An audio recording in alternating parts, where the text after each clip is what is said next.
Hello everybody, and welcome to Hollow Hobbyist, Montez's Warhammer Corner. In this part of our channel, we'll be doing everything Warhammer related, well, at least for Montez's Corner. Montez will do things that he likes Warhammer related, and me and Ryan will definitely probably be doing more stuff on it later, but for right now, first we're going to go through a little bit of painting, what is Warhammer, and show off a little bit of the models and how I paint them, what colors I use from Citadel, which is the company that makes Warhammer, and we will call it a day. So, what is Warhammer? Well, first of all, there's two different types of Warhammer, 40k and Age of Sigmar, which is really what's 8th edition, which for Age of Sigmar you're using knights, demons, dragons, stuff like that, and you're fighting in wars against each other. In 40,000 years in the future, you got demons, jet bikes, plasma pistols, lasers, you got all that stuff. I like them both. I prefer Age of Sigmar more, but I'm actually enjoying 40k more and more as I do play it and as I learn it. These guys in front of me that you see are the Eldar. There's also Dark Eldar, but they're pretty much space elves. So as you see, they're guys on jet bikes. And then we have the tank. I think it looks pretty cool. I think all of the actual Eldar's vehicles look cool, which is one of the reasons why I chose them. I played with Tyrannus. I also have Tau, which we'll go on Tau on Tyrannus later, but I actually never really found the playing style I like. And so I'm like, I'm going to try Eldar because I just like their vehicles. And so we start off with my actual general for the army, because like I said, you build these models together yourself, you paint them, and you take them into war. This guy is my Farseer on a jet bike. I think the gold looks really good on him, and that if you can see, I'm not sure if you can actually see it on the camera, but there's a triangle written on both sides of the bike. This symbolizes that he's rank 1 in the unit. It was a cool little piece of lore I read in the Eldar's book of Craft World, since they all have different types of crafts. It's a very, very rich story. But the triangle symbolizes that he is the #1 guy in the unit. I thought it was pretty cool. And the blue here and the gold really mix well and nicely. Then we also have the basic dudes that follow up behind him. Not sure I'm going to call them the bodyguards or whatever, but they're just part of his unit. Each one of them has some of the rank them from 2 through 4 as well. And originally I was going to go purple with the army, but I didn't like originally how the purple first came out. So then I went red. And then I'm like, the red looked nice, but I didn't want to keep doing the same thing, the same color all the way through. So I was like, you know what? Blue makes purple. So we're just going to do the whole unit.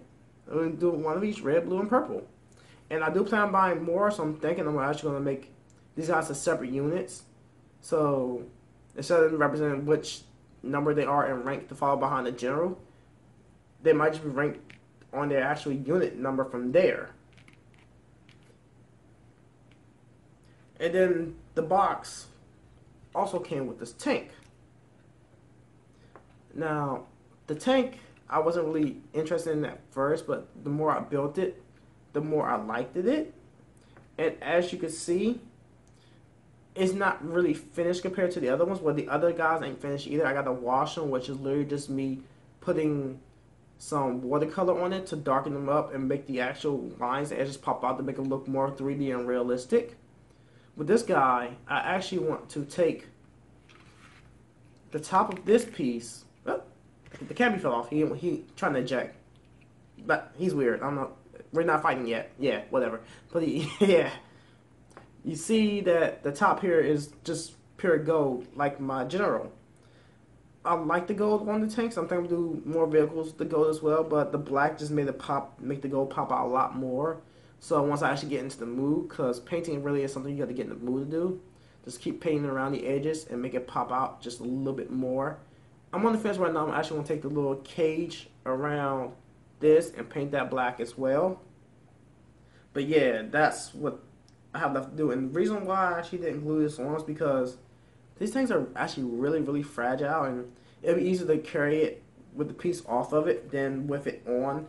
Not to mention, a lot of pieces have pieces taken off of it, and it counts different units. So by me not gluing that on, I can call it something else without getting confused in the middle of a game and not remember what I called it by.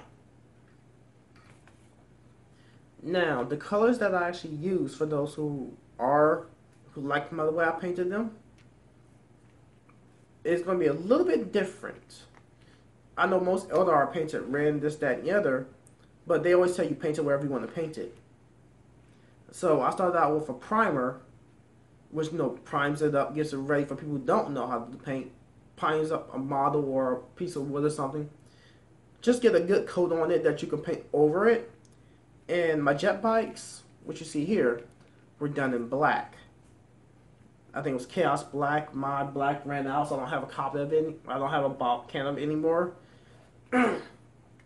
And from there, I used Citadel's Color Sky Blue as a base for the blue guy, and then went over him with Lothering Blue.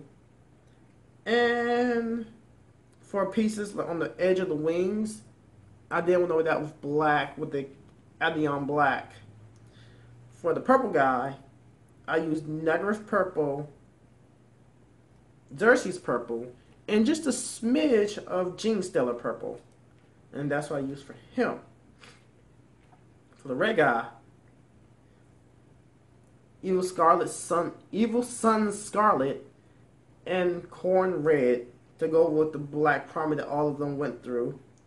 And the Amazon Black for just small pieces and detail. And for my general here, he was a little bit harder. Based on with Balthazar's Gold. And then after that, I went over the bike itself in Gehenna's Gold. And used my actual person. He's in Arthuric Gold. So he's a very lighter gold, while the rest of the bike is a very, very darker gold. And I liked it so much, I decided I was going to do it with the tank, because I really wasn't sure what I was going to paint the tank. But for this one, I ran out of my actual primer, and I had some extra primer from my Tau army. So I instead went for Zendari Dust, which is a deserty brown color. Yeah, deserty brown color in a can. And from there, I did the same thing. I used Balthazar's Gold as the base. And then I actually just went over it with Gehenna's Gold, because I didn't want it to be a very, very bright gold. I wanted it to be a more dark gold. So I went with that one. And then did the outlines with the Chaos Black. You can also see, like I haven't really talked about it much, but I also used Rune Fang Silver. No, sorry. My Rune Fang's gone. So I'm using Lead Belcher Silver for my weapons and engines. And they came out pretty nicely. I also did it for my Eldar's actually, armor. Just did it silver. I really, really like that color. And I'm actually really, really enjoying painting them so far. And that's all that's really left now is to finish painting the tank and then washing them, and they'll be ready for their first play, which hopefully will be really soon and maybe be on camera. People want to see it actually being played. Lastly, we'll talk about here is the actual book. Can't really see it well, but it says Craft Worlds, and that's because all the Eldar live within space, but you can't blah blah blah. But each one has their own different world and their own different types of mini societies and a bigger society, and they all differentiate the colors depending on where they actually stay at. If you're interested in learning a little bit more about the lore, I will talk about the lore, but as for right now, I think we're done for the day. So if you enjoyed this video, like, subscribe, and pass it around. The more people see it, the more people that like it, the more we will keep doing it. Or at least more we can keep doing it in a faster pace. So, once again, I hope we see you very, very soon.